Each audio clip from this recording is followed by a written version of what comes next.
En Juan 6, del 63 al 68, Jesús habló de la impotencia moral de la carne. Les enseñó a los discípulos que la carne no vale para nada. Quizás su comentario más sorprendente es este: nadie puede venir a mí a menos que se lo haya concedido el Padre.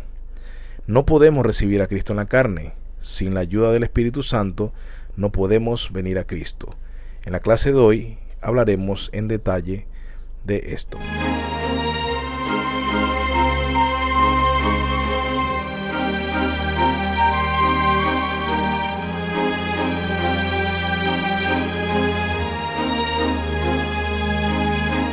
Jonathan Edward dice lo siguiente, dice, antes de la caída teníamos una buena inclinación, lo que nos permite elegir el bien, ¿ya? Cuando hablamos de capacidad, por ejemplo, natural, es con lo que el hombre, digamos, una capacidad o habilidad natural en un ave es tener alas y poder volar. Esa es una capacidad natural. El hombre, ¿qué capacidad tiene a diferencia de los animales? El resto de los seres vivos, el hombre tiene la capacidad o la habilidad de razonar, ¿ya? Eso nos hace único a nosotros aquí en la creación, nos hace único en ese sentido acá en la tierra, que tenemos esa capacidad. El pez tiene la capacidad respirar bajo el agua, tiene sus branquias, tiene todo esto. Él fue equipado naturalmente con eso por el creador. Nosotros somos entonces equipados con razonamiento, entre otras cosas. Entonces, cuando hablamos de habilidad natural o capacidad natural, es eso que ya el creador nos lo ha dado, que es algo que es esencialmente parte de nosotros y que nos identifica. Sin embargo, vamos a hablar entonces de qué sería habilidad moral y qué sería capacidad o habilidad moral. Habiendo dicho entonces qué es capacidad natural, nos centramos ahora en la capacidad moral.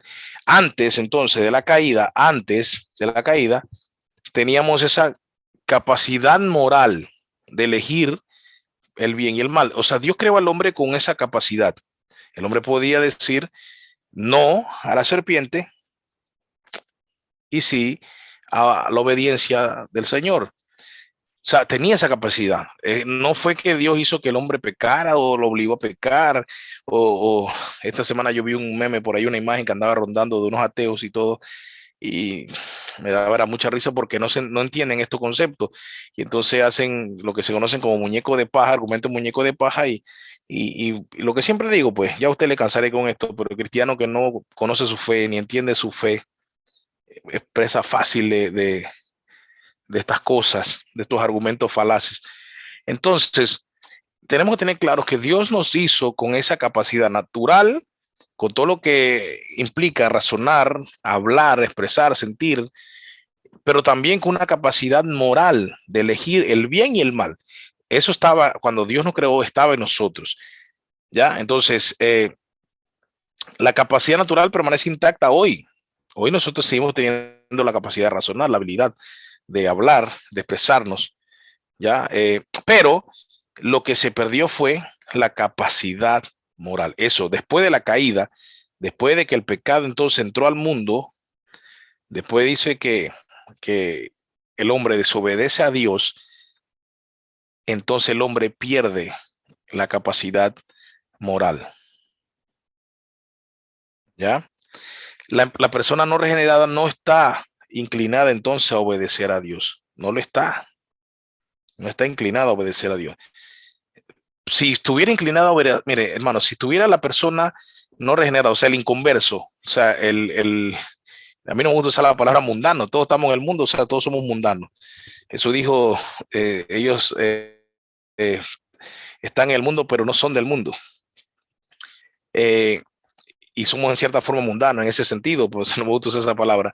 Yo digo inconverso o no creyentes, pero el no creyente no está inclinado a obedecer a Dios. Si fuera lo contrario, el evangelismo fuera fácil. ¿Me explico? Voy a evangelizar a una persona y la persona me dice, ah, sí, yo estoy condenado, listo, ¿y qué tengo que hacer? Aceptar a Cristo. Y entonces, de una vez es razonable de que sí, es verdad, tiene sentido.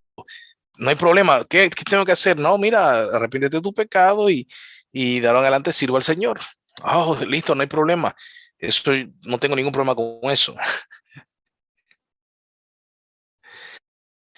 Pero esa no es la respuesta que nosotros escuchamos cuando evangelizamos, al menos no la mayoría de los casos. Lo que nosotros vemos es gente que se enoja, gente que no te quiere recibir en su casa porque le vas a predicar, gente que dice, ya vienes, te van a hablarme de Dios y te cierra la puerta. Hay gente que en la universidad o colegio te vas a sentar con ellos y dice, no, hombre, ya viene a hablarme de la Biblia, mejor me voy de aquí. Ya, ¿me entienden? O solamente yo viví esas experiencias, pues no sé. No lo estoy viendo a todos aquí, pero no sé, a los que veo a Sasso y a Ceci, si no han vivido o soy el único que ha vivido esa experiencia, que la gente te huye porque no quiere escuchar el mensaje. Pero si la persona inconversa tuviera la inclinación a obedecer a Dios, fuese un evangelismo piña, jamoncillo. Sí, o sea, fuese fácil porque tú le dices a la persona, sabes que estás en pecado y Dios está airado con el pecador todos los días. Ah, sí, en serio. Sí, entonces yo no quiero que Dios esté enojado conmigo porque yo quiero obedecerle. Ah, listo, bueno, acéptalo como tu Salvador, arrepiéntete de tus pecados y ya, y sigue a Cristo. Ah, perfecto, eso haré de ahora en adelante porque yo quiero obedecer a Dios. Esa no es la respuesta que nosotros escuchamos, amados. Entonces, no vemos eso en el evangelismo. En el evangelismo nosotros no vemos esas respuestas positivas, que sería hermoso, hermanos, hermoso. No sé usted, sí, pero a mí me parecería hermoso que la gente respondiera de esa forma, dijera, perfecto, no quiero que el Señor esté enojado conmigo porque mi pecado lo hace que él esté airado conmigo, como dice el Salmo, ya, que él está airado con el impío todos los días. Yo no quiero ser ese impío porque quiero obedecer a Dios. Esa no es la respuesta que usted escucha. La gente se molesta porque tú le dices que son pecadores. ¿Por qué? Porque ellos viven en una actitud de rebeldía. Entonces, no vemos eso nosotros en el evangelismo. Por lo tanto, es totalmente acertada la frase que dice Jonathan Edwards: la persona no regenerada no está inclinada a obedecer a Dios, no lo está. Si así fuese, repito, el evangelismo sería eh, un jamoncito, o sea, facilito, ni usted tuviera problema para evangelizar porque no sufriera tanto rechazo. No vería que le cierran las puertas, que la gente le huye, no vería eso porque la gente quisiera obedecer a Dios y usted nada más tiene que llevar el mensaje y la gente lo acepta y listo. Pero eso no pasa. Entonces, continuamos. La persona no regenerada podría elegir las cosas de Dios si las quisiera. Y ahí preste mucha atención porque ahí es donde está el problema. La persona no regenerada podría elegir las cosas de Dios si las quisiera. ¿Cuál es el problema? Que no las quiere. Que no las quiere. La falta de deseo por las cosas de Dios nos hace moralmente incapaces de elegir el bien. Y ese es el problema. No sé si me están entendiendo. Tenemos una voluntad libre, pero hay una cosa que nos va a afectar y es que no podemos elegir lo bueno porque no lo queremos. Tenemos la libre voluntad de hacer lo que queremos y elegir lo que queremos, pero solo que hay una cosa que no queremos, que es buscar a Dios. Eso no lo queremos. Entonces, por eso no se trata de que no hay libre albedrío. Se trata de que no queremos buscar a Dios, no queremos hacer lo bueno. De eso se trata. Entonces, el hombre caído tiene la capacidad natural de elegir a Dios, pero carece de la capacidad moral para hacerlo. Y ahí es cuando usted ve personas que dicen también de que, ay, viera que yo quiero ir a la iglesia, siempre me ha gustado la iglesia, no sé si han escuchado esos casos, siempre me ha gustado, pero no sé, es como que algo ay, no sé si ha escuchado esos casos, ya acá sé si me dijo que sí ha escuchado esos casos, pero yo he escuchado muchos casos de personas que dicen, ay, a mí me gusta la iglesia, yo sí quisiera ir, y yo cuando iba antes, yo la pasaba bien, a mí me gustaba, me sentía bien, pero yo no sé, es una lucha que tengo. Bueno, eso, no tienes capacidad moral para buscar a Dios. Y si el Espíritu Santo no ha obrado en ti, aunque sientas simpatía, por eso que en la iglesia vamos a tener simpatizantes, vamos a tener gente que no va a ser cristiana. Y yo espero que todos los que estemos aquí seamos cristianos, hermano. Y oro por eso, para que todos aquí hayan sido regenerados y podamos estar entonces hablando entre creyentes reales. Pero hay muchas personas que hablan así. ¿Por qué? Porque tienen la capacidad natural. El razonamiento le dice, oye, eso de Dios tiene sentido. Oye, mira que de verdad que Jesús existió, fue crucificado por nuestros pecados, y esto y lo otro. Saben toda esa noticia, ¿ya? Pero no tienen la capacidad moral para hacerlo. Solamente si el Espíritu Santo lo regenera, entonces habilita eso. ¿Ya? Entonces nuestras elecciones siguen nuestras inclinaciones. Para que el hombre pueda elegir las cosas de Dios, primero debe estar inclinado a elegirlas. Note mucho esto. Para que el hombre pueda elegir las cosas de Dios, para que se dé la elección, tiene que haber una inclinación.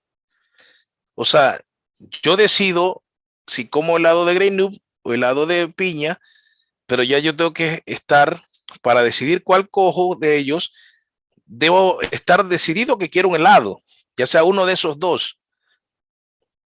Pero no es que yo quiero un bistec con carne y de repente me compro un helado. ¿Me explico? Un bistec de carne con encebollado con unas tortillas y termino y que comiéndome un helado. Y tú no querías un bistec con carne y que sí, pero no sé qué me pasó y terminé comiéndome este helado. O sea, bueno, hay gente así también, hermano, créame. Hay gente así. Pero para que el hombre pueda elegir las cosas de Dios, tiene que estar inclinado a elegirlas. Y como hemos visto hasta ahora, ¿está inclinado a elegirlas? No, porque ha perdido la capacidad moral para elegirlas, para estar inclinados hacia ellas. Por lo tanto, no puede elegirla porque tiene que darse la inclinación para la elección. Primero se da la inclinación, luego se elige. Voy a poner un ejemplo. Para que un hombre escoja esposa, tiene que estar inclinado, tener la inclinación de casarse. O sea, si yo me quiero casar, entonces ahí yo voy a tener esposa. ¿Me explico? O sea, es lo que trato de decir. Para elegir, tiene que haber una inclinación. Entonces el hombre, como no tiene la inclinación a Dios, no puede elegir a Dios. Ya ahí tiene ya varios ejemplos. Ahí podemos poner más ejemplos por si no le haya quedado claro, pero yo creo que sí está claro. Iniciativa divina, entonces. Aquí voy a hablar de algo que se llama monergismo y sinergismo. Monergismo quiere decir que la salvación, por decirlo así, Dios la efectúa por sí mismo, o sea, Él regenera, Él es el que hace la obra en nosotros, es una sola, mono, de uno, mono. Y quiere decir que es el trabajo de una persona actuando. Muchos creyentes creen en el sinergismo. Sin viene de sin es junto, de donde viene la palabra sinfónica, lo que suena junto, fono, sonido, sin, los sonidos juntos, o sea, lo que suenan juntos. Eh, Simpatía, los que sufren juntos, patos, sufrimiento, dolor, sin, junto a, ¿me entiende? Entonces simpatía, por eso dice, no, él tiene simpatía, bueno, la gente hoy entiende otra cosa por simpatía, dice, sí, él es simpático porque es guapo, no, o sea, el origen de la palabra implica que es una persona que siente el dolor de la otra persona. Ah, mira que él es simpático. En música hay una cosa que se llama vibración por simpatía, que uno toca un piano, una tecla, y hay unos armónicos relacionados que suenan, hacen que otra cuerda del piano suene y vibra sin que la hayas tocado, porque los armónicos hacen que la otra vibre. Bueno, esto es tema de música, pero para ponerlo en ejemplo, se llama vibración por simpatía porque hay una afinidad entre los armónicos de un sonido y otro. Para los que son músicos, hay un par de músicos aquí, así que por eso también pongo ese ejemplo. Pero eh, el sinergismo, entonces, dice que Dios y yo, o sea, por eso es sinergismo, o sea, juntos, Dios y yo, los dos trabajamos. Ahora usted dirá, pero bueno, Pablo no nos ha enseñado que nosotros tenemos una responsabilidad humana, claro, pero es que esa responsabilidad humana es mi respuesta Mi respuesta, pero en la salvación no trabajamos juntos. Ojo, yo respondo, no trabajo junto con Dios. Dios efectúa la obra, pero yo respondo, pero no es que trabajamos los dos en la salvación. ¿Se entiende? Al final, si quieren, me pueden preguntar si no les queda claro. Pero el monergismo es que una sola persona obra para la salvación, trabaja la salvación. El sinergismo es que yo coopero con Dios para mi salvación. Dios me llama y yo vengo, sin que el Espíritu Santo me regenere. Yo vengo por mi propia voluntad, yo vengo a Dios. Entonces Dios hace el llamado, ahí está, y entonces yo vengo a Dios por mi propia voluntad, sin que Él me regenere. Yo vengo porque mi libre albedrío me permite venir a Dios. Entonces eso se llama sinergismo. Pero monergismo es que yo no puedo venir. Yo no puedo venir a Dios. Entonces Él tiene que regenerarme para poder traerme Él mismo también a Dios. Él mismo me lleva, o sea, Él opera la salvación, Él solo sin mi ayuda. Y Él me rescata, me lleva, inclusive, ojo, en contra de mi voluntad. Y gloria a Dios porque lo hace en contra de mi voluntad. No sé, yo le dije una vez a una persona, por qué es causa de molestia que Dios nos salve en contra de nuestra voluntad? ¿Cuál es el problema? No sé si aquí alguno llega a sentirse ofendido porque Dios lo salve en contra de su voluntad. Digo, gloria a Dios que nos salvó en contra de nuestra voluntad, porque si nos deja nuestra voluntad, nos vamos al infierno, hermano. Entonces, nos debemos estar agradecidos porque Dios nos salva en contra de nuestra voluntad. Entonces, por eso es monergismo. Anote esa palabra que es clave, monergismo, y la otra es sinergismo. ¿Ya? Entonces, nosotros, para que sepa, nosotros los hermanos de la roca, nosotros no creemos en una salvación que se da de una forma sinergista, sino monergista. Dios efectúa la salvación, obra en nosotros para la salvación y hace que sea posible la salvación. Nosotros no contribuimos más que, como dice Spurgeon, con el pecado que aportamos para que se necesite redención. Parafraseando, no es así literal, pero Dios te me entendió. Entonces, eso es importante que usted lo tenga claro, porque esto va de la mano. Si yo creo en el libre albedrío para elegir a Dios, yo tengo que creer entonces en el sinergismo, no en el monergismo. Y la teología reformada cree, que es el curso que estamos viendo, cree en el monergismo, no en el sinergismo. Pero la mayoría de las iglesias actualmente creen en el sinergismo porque dicen, no, yo vine a Dios. Él me llamó y yo acepté. Entonces de ahí usted ha escuchado, él toca la puerta y llama, y si tú lo oyes y escuchas su voz y le abre la puerta, que no tiene nada que ver con eso, ya hemos hablado de eso. Entonces dice, ve, tú le abriste la puerta. O sea que Dios no entra si tú no le abres la puerta, porque de ahí sale la otra frase que yo detesto, que dice, Dios es un caballero. Si tú no quieres, Él te deja. Hermano, si Dios es un caballero y si tú no quieres, Él te deja, entonces todos iríamos al infierno, porque ninguno lo dejaría. Ninguno lo dejaría. Dice, esta sí la cito, no sé si era de Lutero o de Spurgeon, pero dice, cuando me veo a mí mismo, veo que es imposible salvarme. Cuando veo a Cristo, veo que es imposible perderme. Imagínense, tremenda frase, es una de las mejores frases. Tremendo. Esa sí, yo no digo nada si anda posteando esa frase, no se preocupe, está excelente. Pero, porque tremendo, tremendo. Eso es un ataque claro contra ese libre albedrío que se vende hoy en el Evangelio eh, mutilado. Entonces, tenemos libre albedrío, sí, tenemos libre voluntad, pero esa limitante de venir a Dios es lo que hace que el libre albedrío no sea suficiente para escoger a Dios y para ser salvos, y para que sea imposible el sinergismo. No coopero para nada más que con mi pecado en la obra de salvación. Entonces, Dios tiene que darle a una persona, acá, es que no veía acá, dice, Dios, no he leído el primer párrafo, bueno, que me inspiré con el monergismo y el sinergismo. Entonces, hablemos ahora de la iniciativa divina. Antes de que una persona venga a Cristo, escuchen, antes de que venga a Cristo, Dios obra de manera unilateral, no bilateral, sino unilateral, de una forma monergista, ¿ya? Independiente y soberana, o sea, independiente, no depende de nada, sino de él mismo, y soberana, porque él es el soberano, el que no pide permiso a nadie, sino que todo lo hace de acuerdo al consejo de su voluntad. Dice, al cambiar el alma del pecador, no como un caballero, ¿ya? Que por naturaleza está muerto.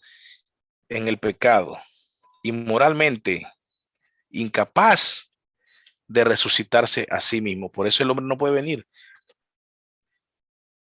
¿Ya? ¿Se acuerdan la visión de los huesos secos?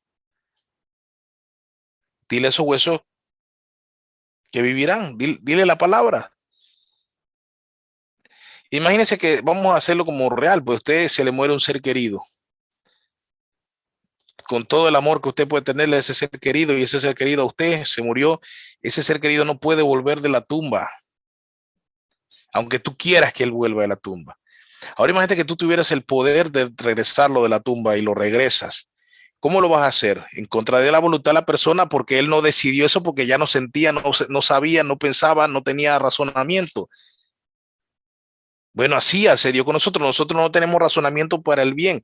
Por eso, lo que leímos ahorita, no tenemos la capacidad o la habilidad moral. Por eso él tiene que hacerlo de una forma monergista. Entonces Dios tiene que darle a la persona, Dios tiene que darle a una persona nueva, nueva vida espiritual antes de que esa persona tenga el poder de venir a Cristo. Él tiene que cambiar su deseo y poder restaurar la habilidad o capacidad moral para que entonces él pueda inclinarse al bien. Pero eso es el Espíritu Santo, que por eso dice: los limpiaré y haré que guarde mis estatutos.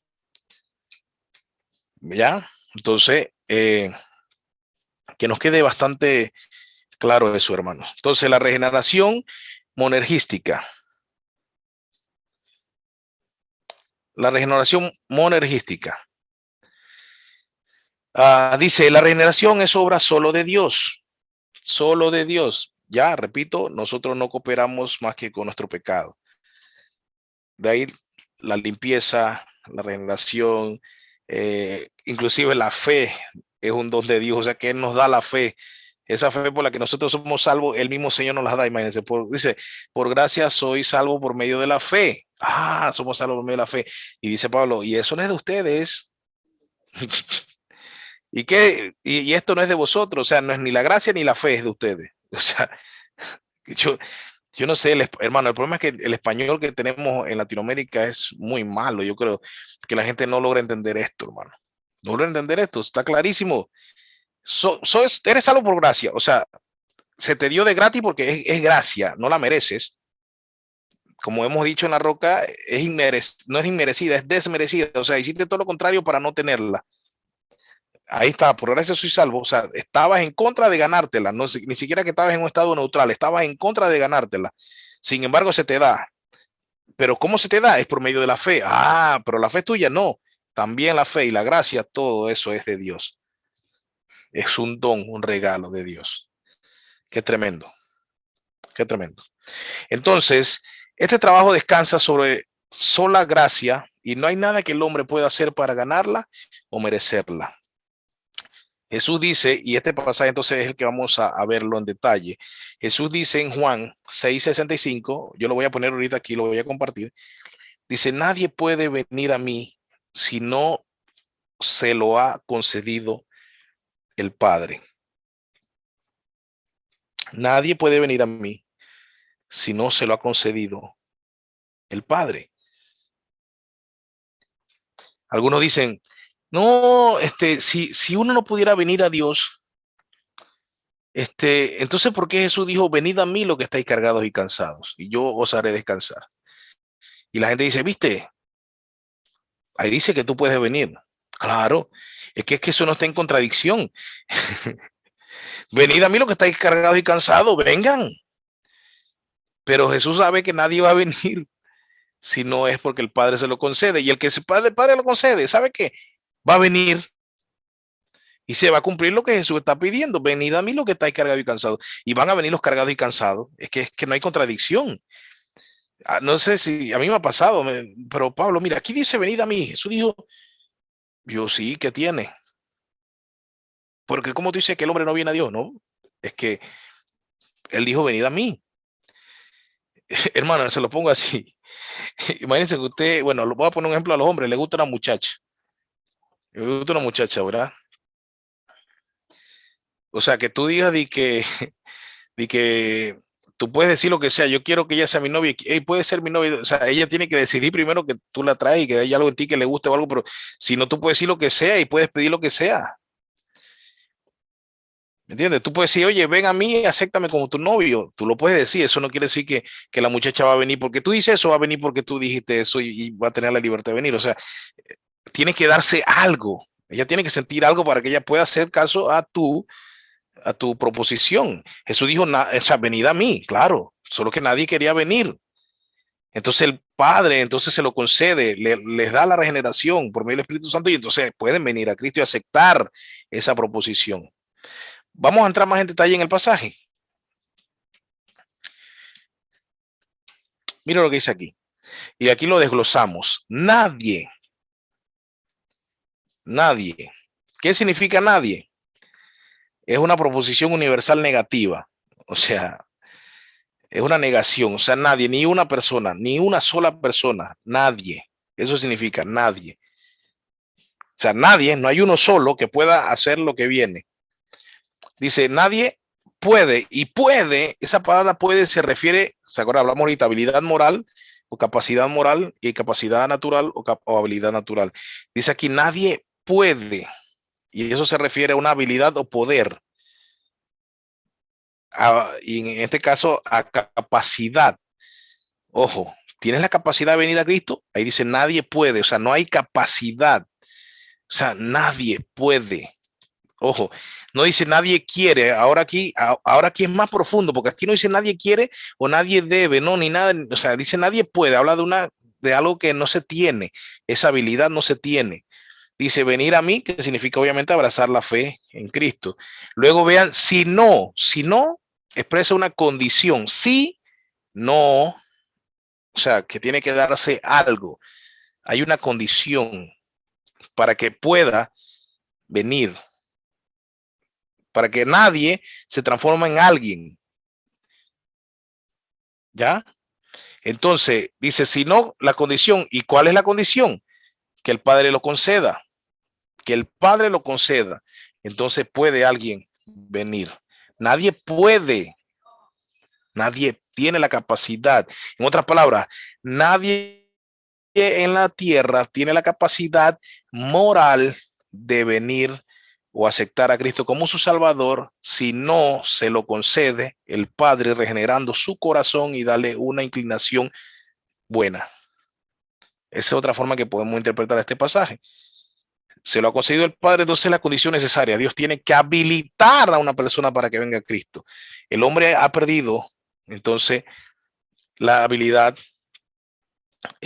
moral, aquí me equivoqué, moral de venir a Cristo. Puse natural, era moral. La habilidad moral de venir a Cristo. En el último aquí. Entonces, vamos a ver el pasaje. Voy a terminar que lo termine de copiar y mientras tanto, si quiere buscarlo en su Biblia, vamos a buscar Juan 6:65. Voy a compartir pantalla. Ya estamos terminando.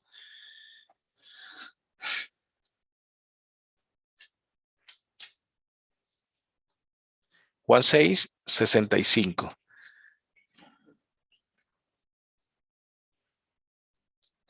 Ok. Déjame ver aquí. Juan 6. Ok, vamos a pasar aquí.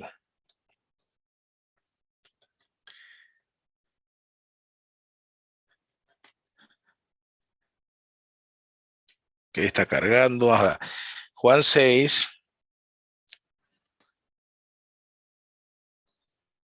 Juan 6:65. Vamos a leer aquí. Dice Juan 6:65. Ajá, aquí está. Dice, porque Jesús sabía desde el principio quiénes eran los que no creían y quién era el que lo iba a traicionar. Noten esto. Jesús sabía ya eso. Mira lo que dice Jesús, entonces, por eso os he dicho que nadie puede venir a mí si no se lo ha concedido el Padre. Noten esto. Nadie puede venir a mí si no, aquí vemos el pasaje, pero quiero que vea otra parte donde él dice, por eso dijo, por eso os digo esto, por eso os he dicho esto. ¿Qué es lo que os ha dicho Jesús? Vamos a ver lo que os ha dicho Jesús. En ese mismo capítulo Jesús ha dicho una frase similar antes. Vamos a buscarla. Vamos a buscar la frase ahora ahí mismo. Busque unos versículos atrás. Vámonos a buscar aquí en Juan 6, pero vamos a buscar Juan 6. Ajá, aquí está. Juan 6, para ver.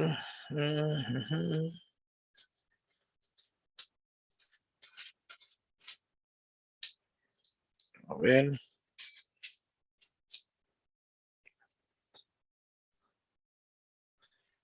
Ajá, aquí está, el 44. Noten esto. Nadie puede venir a mí. Noten, él dice aquí en el 44, nadie puede venir a mí si no lo trae el Padre que me envió. ¿Ven?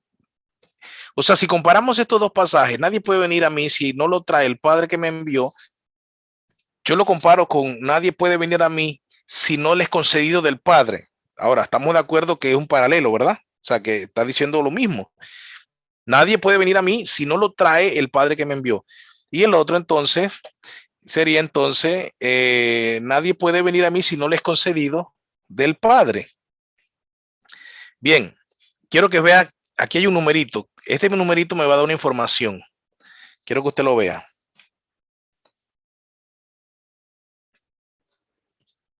Dice que literalmente se dice arrastra. Nadie puede, o sea, ahora, tal vez es que esto no suena bonito a nuestro orgullo, a nuestro ego, esto suena a algo violento, algo que hasta usted puede sentir hasta que esto está en contra de como, esto es como una violación a mis derechos. Nadie puede venir a mí si no lo arrastra, hermano.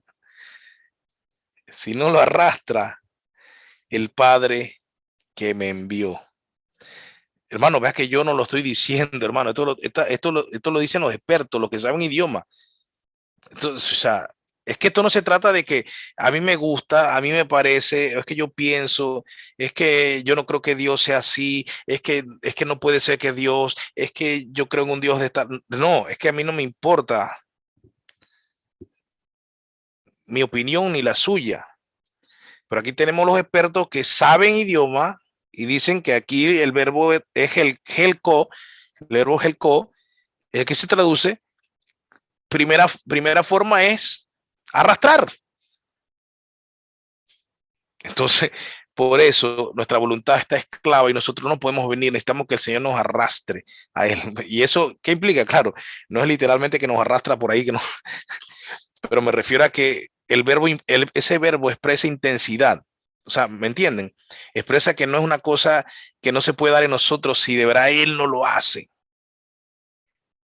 ¿Ya? Entonces, vamos a ver el verbo. Aquí aparece el verbo, porque quiero que usted vea el verbo helco.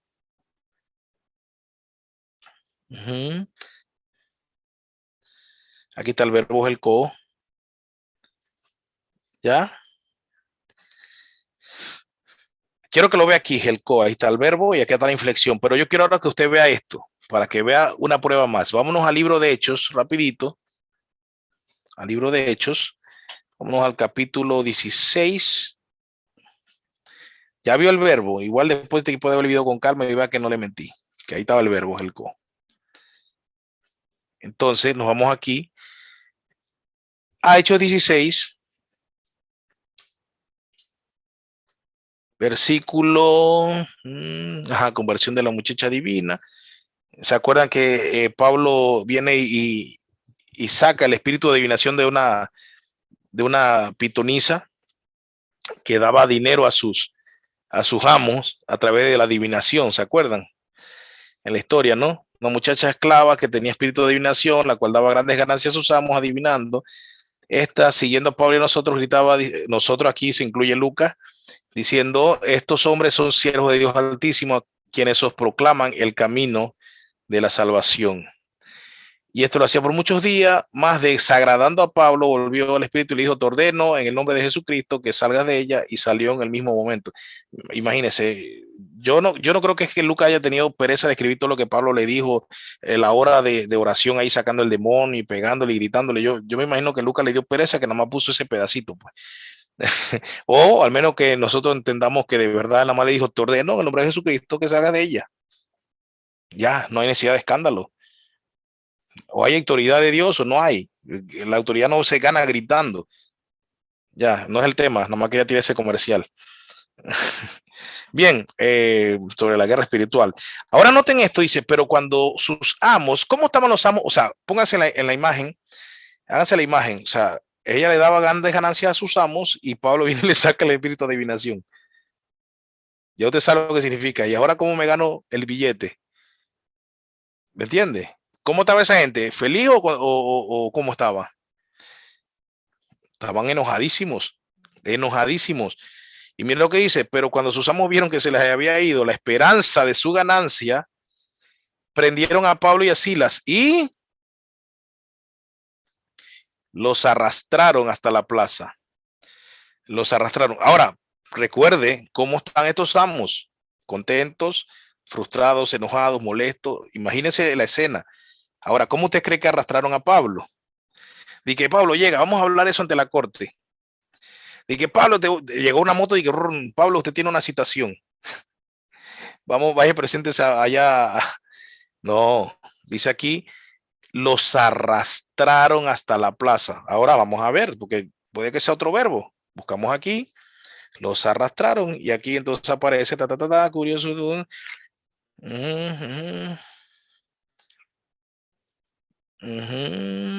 Ajá, el gracias, entonces.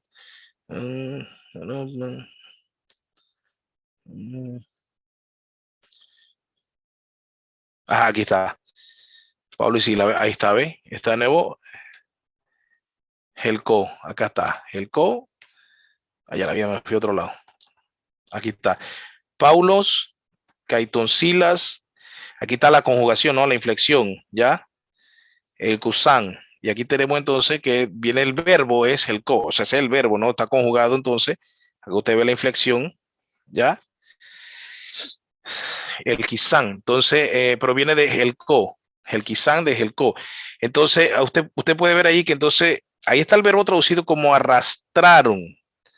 Como arrastraron. Entonces, usted puede ver que la escena que está aquí hablando de esto, repito, este verbo se usa para mostrar la fuerza de la obra de Dios para la salvación nuestra.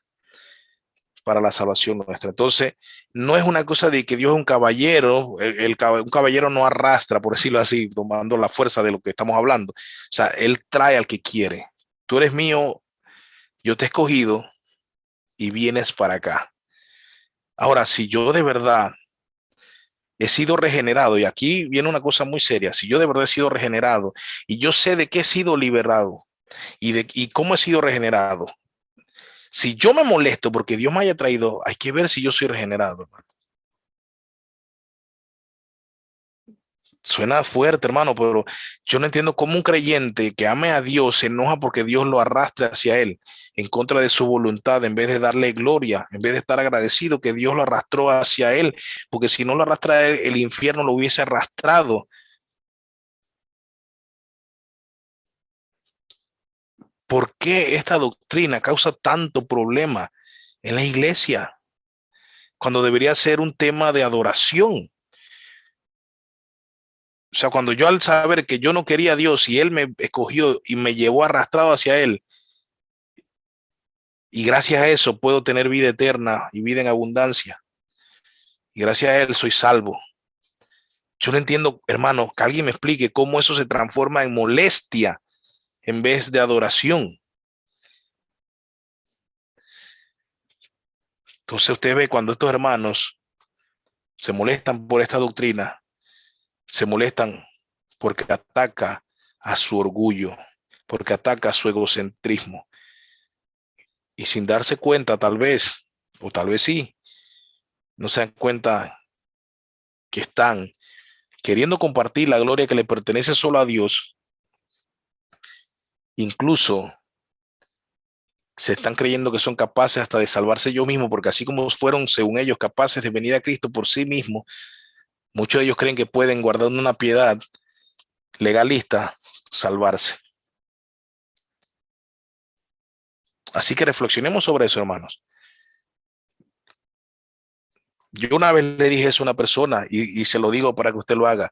Cuando la persona se queja de la doctrina de la gracia y, por ejemplo, de la depravación total, corrupción radical, del libre albedrío, usted pregúntele, ¿cuál es tu problema de que Dios te haya salvado en contra de tu voluntad? ¿Cuál es tu problema con que Dios haya hecho lo que le dio la gana hacer? Y en eso estabas tú, que te trajo a él. ¿Cuál es el problema con eso? ¿Por qué te causa problema? ¿Por qué te molesta?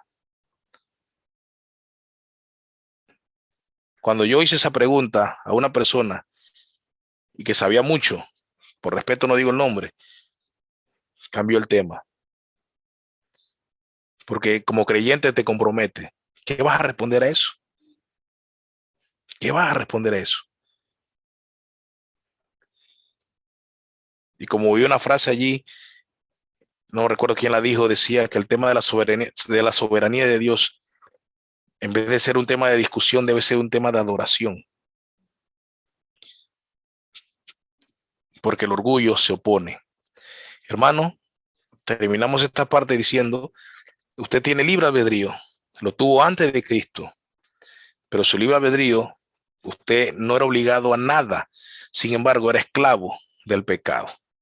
Ahora que usted conoce a Cristo, usted tiene libre albedrío, pero tiene ahora la habilidad moral de escoger lo bueno, porque Cristo lo ha capacitado, porque Cristo al regenerarlo lo capacitó para poder usted hacer lo bueno. Pero sin Cristo, nada más hay capacidad natural y no capacidad moral. Y aunque parezca que se haga lo bueno, Dios que conoce los corazones y en su palabra está que nadie hace lo bueno. Recuerden esto siempre. Este tema es un tema de adoración, no de discusión. No se ponga a veces a decirle a la gente muchas razones. Más bien pregúntele lo que le dije. Pregúntele cuál es el problema con que Dios te haya salvado en contra de tu voluntad. ¿Cuál es el problema con que tú no hayas aportado a la salvación? ¿O querías aportar a la salvación? ¿Querías ayudar a Dios a salvarte? O sea, que quieres compartir la gloria de Dios contigo. Cuando Él dijo que no comparte su gloria con nadie y nadie es nadie, que Dios nos ayude, hermanos.